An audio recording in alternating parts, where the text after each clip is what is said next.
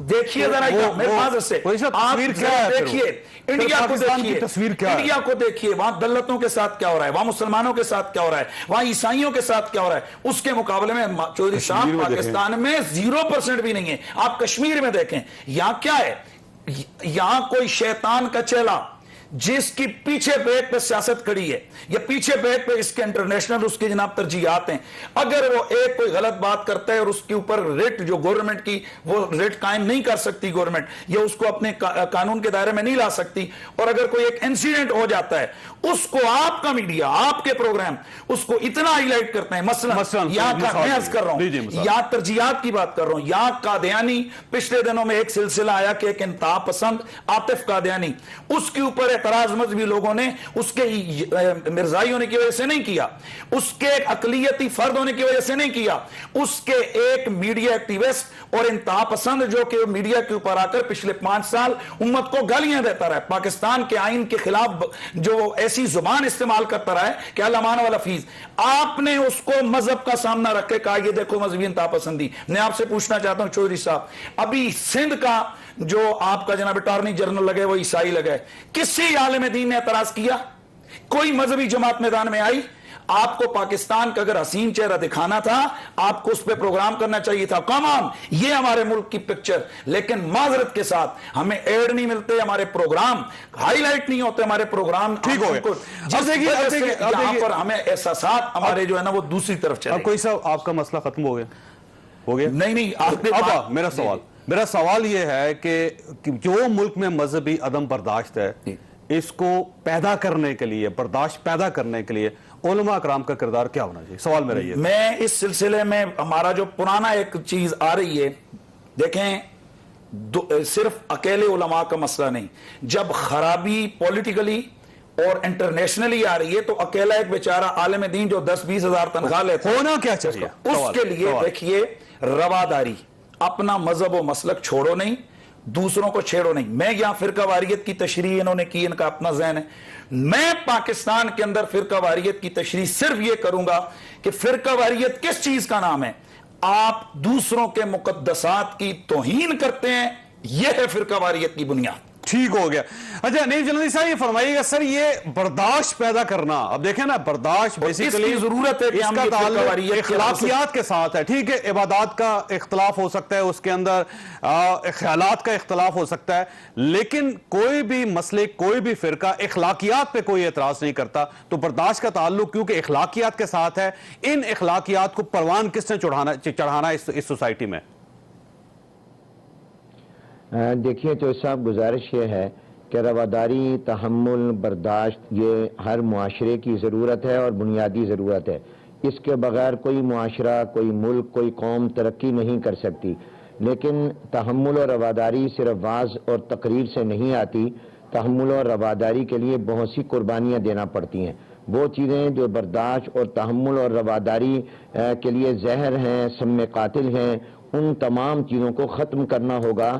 تحمل اور رواداری میں اور اسی طرح مداہنت میں یہ بہت بڑا فرق ہے. یعنی یہ نہیں ہے کہ ایک شخص جو ہے وہ تو دوسرے کے مقدسات پر حملہ آور ہو, اس کی ذات پر حملہ آور ہو اور اس کو یہ کہا جائے کہ تم تو بس تحمل اور رواداری کا مظاہرہ کرو. ایک شخص دوسرے کو جان سے مارنے کے درپے ہے اور ہم اس کو کہیں کہ آپ تو کوئی اپنا دفاع بھی نہ کریں, کوئی مقابلہ بھی نہ کریں, آپ تحمل اور رواداری کا مظاہرہ کریں.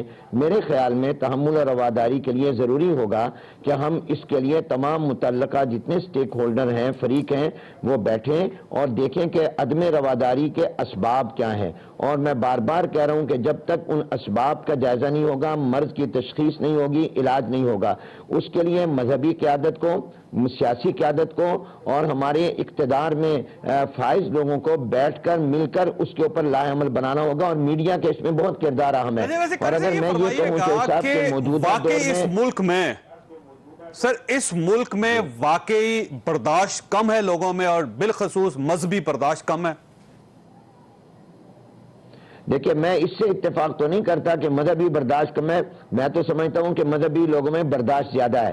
چنانچہ اس وقت میں آپ کو تفصیل نہیں عرض کر سکتا کہ تمام مکاتب فکر میں ہمارے درمیان آپس میں کتنا گہرا رابطہ ہے, کتنا تعلق ہے, اور ہم کس طرح کن کن موضوعات پر سوچتے ہیں, اور اب تک ہم نے الحمدللہ امن کے قیام کے لیے پاکستان میں محبت اور پیار کے فروغ کے لیے کیا کچھ کیا ہے. یہ وقت نہیں کہ میں اس کی تفصیل میں جاؤں. میں یہ سمجھتا ہوں اس سے زیادہ ہمارے معاشرے کے اندر سیاسی انتہا پسندی ہے, سماجی انتہا پسندی ہے, اور سب سے بڑھ کر یہ ہے کہ قانون کی حکمرانی اور بالادستی نہیں ہے. ہمارے یہاں یہ کلچر فروغ پا گیا ہے کہ جو بھی اپنی طاقت کو شو کر دے, پاور کو شو کر دے, وہ میدان میں آ کر اپنی غلط بات بھی منوا لے, اور دلیل اور لاجک کو نہیں مانا جاتا.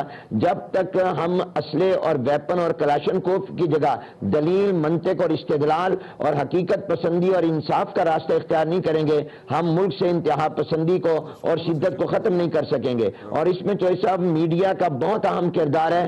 اگر میں یہ کہوں کہ پبلک اور عوام میں عمومی سطح پر اب میڈیا زیادہ مؤثر ہے ذہن سازی میں, اور علماء اور منبر و محراب کا اثر اس کے مقابلے میں کم ہے, تو یہ غلط نہیں ہوگا. اور جس طرح بھی مذاکرے میں کہا گیا, میڈیا میں سے ہر ایک کا اپنا ایجنڈا ہے, اور آپ خود اس کو زیادہ بہتر جانتے ہیں کہ ان کے پیچھے کون سی فورسز, کون سی طاقتیں ہیں جو اس معاشرے کے اندر ناہمواری پیدا کرنے کے لیے ان چیزوں کو پروموٹ کرتے ہیں. آپ بتائیے, جناب نبی کریم صلی اللہ علیہ وسلم کی اس ملک میں شان میں گستاخی ہوئی, ان گستاخوں کو سزا دی گئی کیا؟ ان کو کیفر کردار تک پہنچایا گیا؟ یہ منبر و محراب کی ذمہ داری تھی یا ان کی؟ ختم نبوت پر ڈاکہ ڈالا گیا, کیا آج تک اس کی انکوائری رپورٹ سامنے آئی؟ ذمہ داروں کو سزا دی گئی. یہ منبر و محراب کی ذمہ داری تھی یا ارباب اقتدار کی ذمہ داری تھی؟ اور حالیہ دنوں میں جو کچھ ہوا اس کے بھی تو کوئی ذمہ دار ہوں گے. تعین ہوا کہ کس نے پاکستان کو پھر ایک ایسی صورتحال پر ڈال دیا تھا کہ جس میں اضطراب, بے چینی اور عدم استحکام کا خطرہ پیدا ہو گیا تھا. ٹھیک ہو گیا, ٹھیک ہو. ویسے سر رائے صاحب ادھر, رائے صاحب یہ فرمائیے گا سر, یہ برداشت پیدا کرنے کے لیے سوسائٹی میں کہاں سے کام کرنا پڑے گا؟ دیکھیے پہلی بات یہ ہے کہ گھروں سے شروع ہوتا ہے یہ کام. ماں باپ ہیں, والدین ہیں, بچہ ماں باپ کی گود میں پرورش پاتا ہے. پھر سکولز ہیں, سکولوں کے اندر ایسی تعلیم دی جائے, پڑھایا جائے, اخلاق سکھایا جائے. ہم نے تو سکولوں کے اندر اس چیز کو ختم ہی کر دیا ہے. خالی پڑھاتے ہیں, تربیت نہیں کرتے. ایک ہے تعلیم دینا کہ تربیت کرنا, اچھا انسان بنانا انہیں. ان کی جو اللہ نے ان کی فطرت میں جو صلاحیتیں رکھی ہیں ان کو رشد دینا, ان کو بیلنس پرسنالٹی بنانا. اس طرح تو علماء کا بھی کام ہے, مسجد کا بھی کام ہے, مدرسے کا بھی کام ہے. سوسائٹی کے تمام آرگنز جو انسان کی تعلیم و تربیت سے تعلق رکھتے ہیں ان سب کی ذمہ داری ہے. پھر پولیٹیکل لیڈرشپ اور علماء کی جو لیڈرشپ ہے اس کا پریکٹیکل عملی کردار بہت عام ہے کہ وہ کتنے بیلنسڈ ہیں, کتنی میں رواداری ہے, وہ کتنا مد مقابل اور مخالف کے ساتھ رواداری سے پیش آتے ہیں, وہ اس کو بلاتے کیسے ہیں, وہ بات کیسے کرتے ہیں, ان کا سٹائل کیا ہے. یہ تمام چیزیں جو پولیٹیکل لیڈرشپ ہو, جو علماء ہوں, جو حکمران ہوں, یہ حقیقت میں لوگوں کو ٹیچ کر رہے ہوتے ہیں اپنے عمل اور کردار کے ساتھ. ایک جامع کام ہے. اب سکولوں کو دیکھ لیں آپ, سکولوں کے اندر تو وہ لڑکا جو جیدار ہو اس کو جیدار کہتے ہیں, جو بڑا بدماشی کرے اور قانون نہ مانے کرے, بڑا جیدار لڑکا ہے جی, اور ٹیچر کے ساتھ بدتمیزی کرے. اب دیکھ لیں اسکولوں کی صورتحال کیا بن گئی ہے, استاد کا احترام ختم ہے. اب شروع کہاں سے ہوتا ہے اب دیکھ لیں, اور آخر تک سلسلہ چلتا ہے میرے خیال میں. ویسے سر آپ کو پتہ ہے کہ دنیا میں سب سے زیادہ فرقے جو ہیں وہ عیسائیوں میں 26,000 سے زیادہ فرقے ہیں ان کے اندر, لیکن استاد جو ہوتا ہے اس کو ہمیشہ فرقہ واریت سے بلند سمجھتے ہیں. کوئی استاد اپنے ساتھ چھوڑے, اسلام میں بھی یہی ہے, کوئی استاد اپنے ساتھ اپنے نام کے ساتھ کوئی ایسا لفظ نہیں لگا سکتا جس سے اس کے فرقے کے بارے میں پتہ چلتا. وہی کہتے ہیں کہ استاد استاد ہے, اس کے فرقے کا پتہ نہیں چلنا چاہیے طالب علم کو. یہ جو ہمارے اساتذہ کرام ہے سر, اس میں بھی بہت دیکھیں ان کے جو ٹائٹل ہوتے ہیں اسی سے تو بات شروع ہو جاتی ہے سر. دیکھیں میرے بات سن لیں, آپ یورپ کی میں مثال نہ دیں. یورپ نے جنگیں لڑ لڑ کے مذہب کے نام پر جو قتل و غارت گری کی, جیسے اسے مارا ہے, جو بربادی کی ہے, اس کے نتیجے میں اب وہاں پر عیسائیت نام کی رہ گئی ہے, کرسچنٹی نام کی رہ گئی. کوئی مسلمان اپنی مسجد نہیں بھیجے گا. آپ یورپ میں چلے جائیں, عیسائی اپنے چرچ بیچ رہے ہیں اور لوگ چرچ خرید کے وہاں مسجدیں بنا رہے ہیں. عیسائیوں کے اندر مذہب بہت کمزور ہو گیا ہے, بہت کمزور ہو گیا ہے. بلکہ کہا جاتا ہے کہ ماڈرنٹی نے اور پوسٹ ماڈرنٹی نے کہتے ہیں وہاں خدا کو مار دیا ہے, خدا مر گیا وہاں پر, کہتے خدا ہی نہیں ہے, اور کہتے ہیں کہ تمہارے معاشروں میں بھی تو خدا زندہ ہے. آپ دیکھ رہے ہیں, لہٰذا وہ ہمارے لیے قابل مثال نہیں ہے. اسلامی ملکوں کے اندر ہمیں کیا کرنا چاہیے. ہمارے استاد, ہم اسکول پڑھتے رہے, ہمارے استاد اہل سنت بھی تھے, اہل تشیع بھی تھے, دیوبندی بھی تھے, اہل حدیث بھی تھے. مجھے اسلامیات پڑھاتے تھے وہ اہل حدیث تھے. آج تک ان کو یاد کرتا ہوں, محبت کرتے ہیں ان سے. محبت کا انہوں نے پڑھایا ہے, نہیں دیکھا کہ یہ شیعہ ہے, یہ سنی ہے, فلاں. بہترین استاد تھے اور پڑھا رہے تھے. میرے خیال میں ہماری جو ٹیچر ٹریننگ کے انسٹیٹیوٹ ہیں ان کو بھی بہتر کرنا ہوگا، پورے کے پورے تعلیمی اور تربیتی سسٹم کو سنوارنا ہوگا تاکہ ہم شروع سے ہی بچے کی جو بنیاد بنائیں وہ درست ہو۔ تعلیم کے ساتھ تربیت کی ضرورت ہے۔ ٹھیک ہو گیا۔ ایسے میں نے وقفہ لینا ہے سر، لیکن ایک میسج بلکہ ایک خیال چھوڑ کے جا رہا ہوں آپ کے پاس قریشی صاحب، کہ علماء اکرام جب مساجد میں وہ خطبہ دیتے ہیں تو وہ اخلاقیات کے اوپر اگر وہ فوکس کریں، برداشت کے اوپر فوکس کریں، تو میرا خیال ہے پورا ملک کی تبدیل ہو جائے، کیونکہ ہم برداشت کا سبق کسی کو نہیں دیتے۔ ایک چھوٹی سی بریک والا پروگرام میں دوبارہ خوش آمدید۔ کوئی سے یہ فرمائیے گا سر، یہ علماء اکرام برداشت کا سبق کیوں نہیں دیتے؟ میرے خیال میں آپ پھر اختلاف کریں گے، میں پھر اختلاف کروں گا اور میڈیا سے اختلاف کریں گے۔ میں عرض کر رہا ہوں، دیکھیں بات وہی ہے چودھری صاحب، یہ آپ کہہ رہے ہیں کہ علماء کرام کیوں نہیں دیتے، آپ ہمیں کہتے ہیں، آپ نے سوال چھوڑا تھا کہ بھئی آپ ہر جمعے کو کریں، ہم تو ہر جمعے کے دن ہمارے سامنے ہوتا ہے، مگر میری مسجد میں 3-4 ہزار آدمی ہوتا ہے، تو آپ کو تو ہر دن کروڑوں لوگ سنتے ہیں، آپ کے اس پروگرام میں بیٹھ کے یہاں پیالیاں بھی چل رہی ہوتی ہیں یا کرسیاں بھی چل رہی ہوتی ہیں، تو آپ یہ کیوں نہیں؟ یہ بھی وہ چند لوگ ہیں، یہ دیکھیے آپ ہمیشہ کہتے ہیں چند لوگ اختلاف پیدا کر رہے ہیں، یہ دیکھیں اس وقت چند لوگ ہیں جو یہ اہل تشیع ہیں، میں سنی ہوں، یہ اپنی بات کر رہے ہیں، میں اپنی بات کر رہا ہوں، اس کا مطلب ہے کہ بنیادی طور پر ہم ایسا کوئی خوفناک تصویر نہیں ہے علماء کی۔ بات کہاں پہ کر رہے ہیں؟ جی جی جی میں کر رہا ہوں، میڈیا پہ کر رہا ہوں، میڈیا کا کتنا پازیٹیو کردار ہے کہ اس نے آپ تینوں کو ایک جگہ بٹھا دی۔ جی جی جی یہی آپ کیا کریں، صرف 9 محرم کو نہیں یا 10 محرم کو نہیں، مہربانی کر کے اس کو آپ مہینے میں 2-4 بار کریں۔ اسی طرح کے میسج جب آپ کے اتنے بڑے پلیٹ فارم سے جائیں گے، تھوڑا سا آپ کا ریٹنگ کا مسئلہ ہوگا، لیکن آپ یقین کریں کہ اس کا بہت بڑا فائدہ ہوگا۔ بڑی دلچسپ بات ہے کہ اس قسم کے پروگرام جو تو اس کی ریٹنگ زیادہ ہوتی ہے، ہم اس ریٹنگ سے اوائڈ کرتے ہیں ہمیں۔ اچھا اور دوسری جو بات آپ نے یہ فرمائی ہے، دیکھیں چودھری صاحب، ہمارا نصاب کیا ہے؟ پاکستان میں بیٹھ کر آپ آکسفورڈ کا نصاب پڑھائیں گے، پاکستان میں بیٹھ کر آپ ترکی کا نصاب پڑھائیں گے، پاکستان میں بیٹھ کر آپ سعودیہ کے سکولوں کا جہاں بادشاہت ہے ان کا نصاب پڑھائیں گے، تو خاک آپ رواداری پیدا کریں گے۔ میں بنیادی طور پر اس سارے سسٹم کی خرابی کا ذمہ دار آپ کے تعلیمی نصاب کو سمجھتا ہوں۔ آپ کا تو نصاب شیعہ سنی ہے جی، معذرت کے ساتھ۔ کیسے؟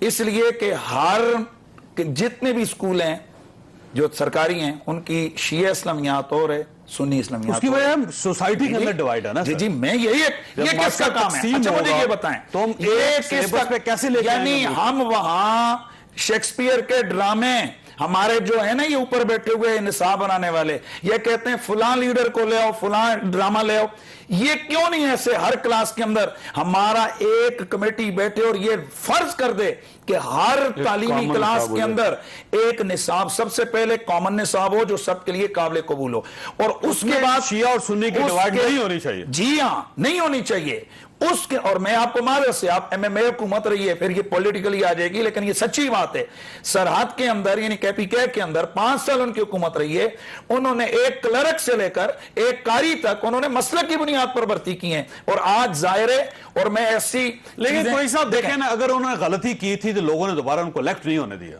کتنی کوشش کی انہوں نے، یہ ان کی غلطی ہے۔ میں عرض کر رہا ہوں کہ لوگوں نے پانی بھرنا چھوڑ دیا، کتا تو کنویں میں ابھی پڑا ہوا ہے نا سرکار، اس کے لیے تو کچھ کریں، ملک کا سسٹم تو آپ نے خراب کر دیا ہے۔ آج سکولوں میں تو بیٹھ کے جو ایک مثلا میرے سامنے ٹیچر، میں بیٹھا ہوں، میرے سامنے جو سٹوڈنٹ ہیں، چھوٹی کلاسیں ہیں، چھوٹے ان کے ذہن ہیں، میں تو جو ان کے ذہن میں ڈالوں گا وہ وہی کریں گے۔ تو آپ سب سے زیادہ چودھری صاحب آپ پہ فرض ہے، آپ یہاں بیٹھ کر ایک آواز اٹھائیں، قوم کی آواز ہے، میں ہاتھ جوڑ کے کہتا ہوں کہ پاکستان کو پاکستانیوں کا نصاب دو، ان کو گورے یہودیوں، عیسائیوں، ان کافروں کا نصاب نہ دو۔ آپ لوگوں کو تھوڑی سی محنت کرنی پڑے گی، میں زیادہ نہیں، میں کہتا ہوں تھوڑی سی آپ بھی کریں اور ہم بھی ساتھ ہیں آپ کے، آپ اکٹھے بیٹھے تو صحیح، دیکھیں ہمارے صاحب، ہمارے بہت سارے ایسے پلیٹ فارم ہیں جہاں پر علماء اکٹھے ہوتے ہیں، آپ اسلامی نظراتی کونسل ہے، وہاں سارے مسالک کے علماء بیٹھے ہیں، اس کے علاوہ آپ کی متحدہ تنظیم المدارس ہے، مدارس کی تنظیم، اس میں سارے کٹھے بیٹھے ہوتے ہیں۔ سر وہ سال میں کتنی بار اکٹھے ہوتے ہیں؟ جی جی سال میں کتنی بار اکٹھے ہوتے ہیں؟ نہیں بے شمار ان کے ہر مہینے۔ ایسا یہ فرمائیے گا کہ امام علی مقام رضی اللہ تعالیٰ عنہ، ان کا آج دن ہے، قربانی کا دن ہے، آج کا دن مسلمانوں کو کیا پیغام دیتا ہے؟ امام حسین علیہ السلام کی جو کربلا کی قربانی ہوئی ہے کہ مار کے حق و باطل میں آپ نے کوئی کمپرومائز نہیں کرنا، حق کا ساتھ دینا ہے، باطل کے مقابلے میں کھڑا ہونا ہے، آپ نے ظلم ستیز رہنا ہے، ظلم سے نفرت کرنی ہے، ظالموں کا مقابلہ کرنا ہے، عدل کا پرچم اٹھانا ہے، آپ نے خود غرض نہیں بننا، آپ میں اصرار و فداکاری کا جذبہ ہونا چاہیے، آپ میں حیا، پاک دامنی، عزت نفس اور انسانی کرامت کا احساس ہونا چاہیے کہ کسی قیمت پر بھی جس طرح آپ کو حق نہیں ہے کہ اپنی زندگی کو ختم کریں سوائے خدا کی راہ کے، اسی طرح آپ کو حق نہیں ہے کہ آپ اپنی عزت نفس پر بھی کمپرومائز کریں، ظالموں کے آگے جھک کے، ظالموں کی بیعت کر کے، ظالموں کے آگے سر جھکا کر۔ کہا ہے ہاتھ من ذلہ، ذلت کبھی قبول نہیں کروں گا، نہ یہ اللہ کو قبول ہے، نہ رسول پاک کو قبول ہے، نہ صاحبان ایمان کو قبول ہے، نہ ان ماؤں کو قبول ہے جن کی گودوں میں ہم نے، ان پاک ماؤں کی گودوں میں جو تربیت پائی ہے۔ حضرت امام حسین علیہ السلام فرماتے ہیں، ان کا یہ کہ معاشرے کی اصلاح کا کام، اس کے اندر کوتاہی نہیں کرنی چاہیے، اس کے اندر آنکھیں نہیں بند کرنی چاہیے، بے تفاوت نہیں ہونی چاہیے سوسائٹی کے اندر، سوسائٹی کو کمزور نہیں ہونے دینا چاہیے۔ اگر معاشرہ کمزور ہو جائے، اپنی طاقت کھو بیٹھے، اس پر پھر یزید جیسے لوگ مسلط ہو جاتے ہیں۔ معاشرہ کیسے کمزور ہوتا ہے؟ جب اس کو ٹکڑوں میں بانٹ دیا جاتا ہے، جب اس کو بے تفاوت کر دیا جاتا ہے، جب وہ لالچی ہو جاتا ہے، جب وہ خود غرض ہو جاتا ہے، جب اس میں نفاق آ جاتا ہے، جب اس میں بزدلی آ جاتی ہے، جب اس میں لالچ آ جاتا ہے۔ یہ تمام چیزیں ایسی ہیں جو ایک معاشرے کو کھوکھلا کر دیتی ہیں، ایک قوم نہیں رہتی، پھر ایک معاشرہ نہیں رہتا۔ امام حسین علیہ السلام کی تمام کے تمام جو خطبات ہیں، مدینہ سے لے کر کربلا اور شہادت تک، آخری لمحے تک یہی ہے، اور اللہ کے ساتھ رابطہ رکھنا ہے۔ قاری صاحب، آپ سے بھی یہی سوال ہے کہ آج کے دن ہم کیا سیکھ سکتے ہیں امام علی مقام رضی اللہ تعالیٰ عنہ سے؟ سب سے پہلے تو یہ کہ ہمیں سیدنا حسین رضی اللہ تعالیٰ عنہ کے قربانی سے یہ پیغام ملتا ہے کہ آزمائشیں اور ابتلائیں یہ اہل حق پر آتی رہتی ہیں، اور یہ کبھی بھی آپ کے راستے میں رکاوٹ نہیں بننی چاہیے۔ ان آزمائشوں اور ابتلاؤں میں آپ کو اپنے مشن پر قائم رہنا ہے، استقامت کا مظاہرہ کرنا ہے، عزیمت کا مظاہرہ کرنا ہے، اور آپ کی جان وہ قیمتی نہیں ہے، اصل میں آپ کا جو مشن ہے، دین ہے، حق ہے، وہ زیادہ قیمتی ہے، اور باطل کے ساتھ سمجھوتا نہیں کرنا، برائی سے سمجھوتا نہیں کرنا، کمپرومائز نہیں کرنا، بزدلی کا مظاہرہ نہیں کرنا، بلکہ آپ نے اس کا مقابلہ کرنا ہے اور ڈٹ جانا ہے۔ اور سب سے بڑھ کر یہ کہ اسلام کو سربلند رکھنا ہے، اسلام کو اونچا رکھنا ہے، اصولوں کے ساتھ کھڑے ہونا ہے، مظلوموں کے ساتھ کھڑے ہونا ہے، ظلم کو کبھی برداشت نہیں کرنا، اور آپ اگر حیات ابدی چاہتے ہیں تو آپ کو راہ حق میں ہر قربانی کے لیے ہر وقت تیار رہنا چاہیے۔ اور میں سمجھتا ہوں کہ امام علی مقام رضی اللہ تعالیٰ عنہ کا سب سے بڑا پیغام یہ ہے، عمل عمل عمل، کردار۔ ہم قول کے غازی ہیں، کردار کے غازی نہیں۔ ہمیں اسلامی تعلیمات پر عمل کرنا چاہیے، اور ہمیں قرآن و سنت پر عمل کرنا چاہیے، اور ہماری پہلی اور آخری ترجیح یہی ہونی چاہیے کہ ان صلاتی و نسکی و محیای و مماتی للہ رب العالمین لا شریک لہ و بذالک امرت وانا اول المسلمین۔ اول بھی ایمان، آخر بھی ایمان، میری پہلی ترجیح بھی اسلام اور آخری ترجیح بھی اسلام، اور معاشرے میں اتحاد اور اتفاق، اور مظلوموں کی داد رسی اور مظلوموں کے ساتھ کھڑے ہو جانا اور ظالم کو للکارنا، یہ حضرت حسین رضی اللہ تعالیٰ عنہ کا پیغام ہے۔ بالکل بالکل درست فرمایا سر، آپ سے بھی پیغام۔ دیکھیے، یزید یہ استعارہ ہے صبح قیامت تک باطل کا، اور حسین یہ استعارہ ہے صبح قیامت تک حق کا۔ تو یہ نہیں کہ وہ یزید مر گیا، صدیاں بیتیں اور حسین پاک شہید ہو گئے اور یہ سلسلہ ختم ہو گیا۔ صبح قیامت تک حسینیت بھی باقی ہے اور یزیدیت بھی باقی ہے۔ ظلم اور انصاف دونوں چلتے رہیں گے۔ یہ ظلم جہاں بھی ہو وہ یزیدیت ہے، عدل انصاف رواداری جہاں بھی ہو وہ حسینیت ہے۔ اور امام علی مقام نے جو قربانی کا انداز نقشہ پیش کیا، وہ 6 ماہ کے لیے اصغر سے لے کر 70 سال کے حبیب ابن مظاہر تک جو کچھ تھا اس کو قربان کر کے بتا دیا کہ آپ جب کسی معاملے پہ ڈٹ جائیں تو پھر اس طرح اس انکار کی طرح آپ کا انکار باطل کے مقابلے میں ہو۔ اور یہاں ڈاکٹر چوہدری صاحب یہ بھی پیغام ہمارا جائے، ہم لفظ یزید سے نفرت نہ کریں، ہمیں صرف نہ کریں۔ ویسے تو نام یزید گالی ہے، کسی کو یزید کہے تو وہ سر کھولنے کو تیار ہوتا ہے، یعنی یہ بھی انتقام ہے حسینیت کا۔ تو یزید کے صرف نام کی نفرت نہیں، اس کے کام کی۔ یزید شراب پیتا تھا، ہم سوچیں کہ ہم حسینی شراب کے ساتھ کتنی نفرت کرتے ہیں۔ یزید کے دور میں ٹاپ کلاس کی رشوت ستانی تھی، کرپشن تھی، یتیم و بیواؤں کی زمینوں پہ قبضے ہو رہے تھے، اور تمیز جو رشتہ داریوں کی ہے یہ ختم ہو رہی تھی، یہ صلہ رحمی ترک ہو چکی تھی، ظلم تھا، جبر تھا، قتل تھا، اور سیاسی اختلاف کی وجہ سے راتوں رات لوگوں کو شہید کر دیا جاتا، قتل کر دیا جاتا تھا۔ ہم یہ دیکھیں کہ کہیں، اور پھر یزید کے خود اس کے گندے کرداروں میں یہ کہ نماز نہیں پڑھتا تھا، تو ہم ذرا سوچیں کہ کیا ہمیں صرف لفظ نام یزید سے ہی اس سے نفرت ہے، یا اس کے جو کرتوت اور اس کے کام؟ ہمارے معاشرے میں یزیدیت اس وقت بکھری ہوئی ہے، حسینیت کی ضرورت ہے اس معاشرے کو۔ خواجہ صاحب آپ نے گفتگو سنی، فیصلہ آپ خود کر لی۔ اللہ تعالیٰ آپ اور آپ کے اہل خانہ کو کسی مصیبت سے محفوظ رکھے۔ اللہ حافظ۔ میں ہوں جاوید چودھری، اور اپنا پسندیدہ شو دیکھنے کے لیے ہمارا یوٹیوب چینل دیکھیے، اور بر وقت معلومات کے لیے بیل آئیکن پریس کیجیے۔